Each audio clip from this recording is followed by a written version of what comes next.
where do we meet? Can he or she come to my home? So we're just saying if you want to meet outside the group, once you've checked it out, coffee shop, public place, meet in a public place. Only open your home when you're comfortable and after consulting again with leadership. And next slide is hit the down button is, and you have to, if you're going to bring somebody home, know the conditions, especially involving children or other vulnerable persons.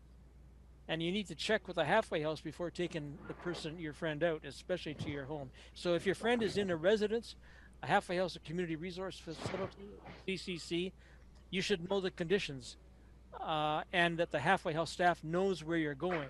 We've had issues with that in Brampton, for example, with particularly at the women's halfway house. Any questions about that?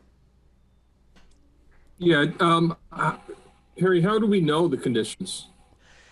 I mean, if Well, someone wants to come to my house and knows that he shouldn't, it's not something they might share. Right? well, that's true. If the person is still under, is still on parole, or in a halfway house setting, you can always talk to the staff. What do I need to know? What should I know if Jim is coming to my place for Christmas dinner or for Thanksgiving? Any conditions that I should know? You're free to ask that of, check with your friend first and say, I really should talk to the PO about that, and your PO would probably actually want to talk with you. Otherwise, if a person's in the community, yeah, you have to simply trust the guy or the gal to tell you, and or talk to other leadership people in the group who may or may not know. That's why we usually have somebody who is more knowledgeable in our groups, who have connections with the halfway houses, like chaplains like Julianne and others, who can be a reference. Thank you. And you can simply ask your friend anything I should. Do you have any conditions that I should know about? Trevor, any thoughts on that one? Well, anyone coming to a dismiss would first need to contact somebody, right? So I remember myself meeting Rick first beforehand and talking on the phone, and he asked a whole bunch of questions. So I guess there's some kind of filtering before you even get to a meeting, I would imagine. And so it's really up to the person letting that person attend the dismiss to really, know about their conditions and what's going on with them, whether they're on probation or parole or whatever. Yeah, so it's not I'm glad you pointed that out, Trevor, because it's not like a wide open door. We don't want people coming in 6 or 8 at a time. We don't know who. There's a sense in which it would be good to have kind of a pre-interview, a pre-meeting interview with the person. Yeah, I would say if somebody actually is on parole, I wouldn't have them over to my house if I hadn't spoken to their parole officer. Right.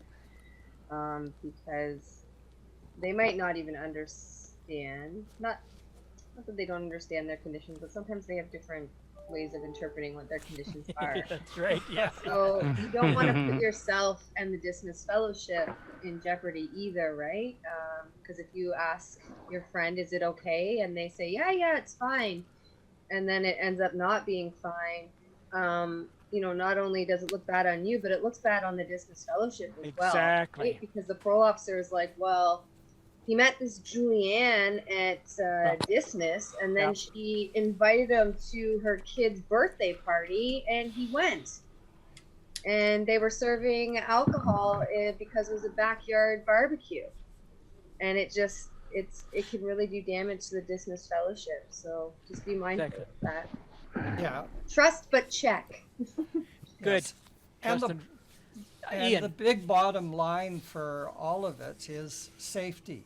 Yeah, exactly. And it goes both ways. Yeah. All the time. And you always have to think safety. Yep. Oh, I didn't realize when it said no drinking. I thought it was just Labatt's, not Molson's. I didn't realize that.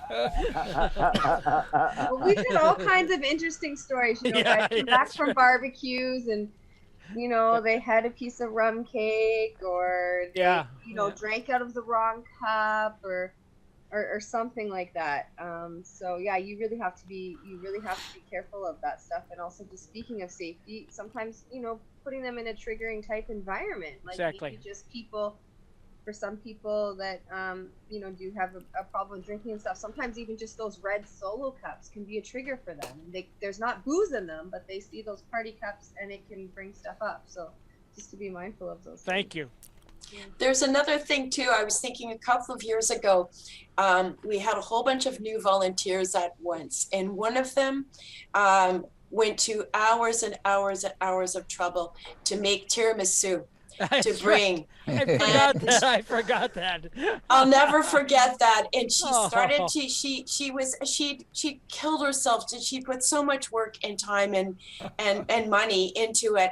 And one of the experienced folks in the group, before when they saw it, they said, is there booze in that? And she said, oh yeah, is that a problem? And the reaction there, we weren't all particularly polite about it. I think she was really, really embarrassed, and she never came back. Oh. And so it was just a really good lesson. But if even just ask somebody first. That's right. That's been around for a while, just to make sure. Yeah. Yeah. Thanks for bringing that, remembering that, Sue. Bless her heart. Next slide, please.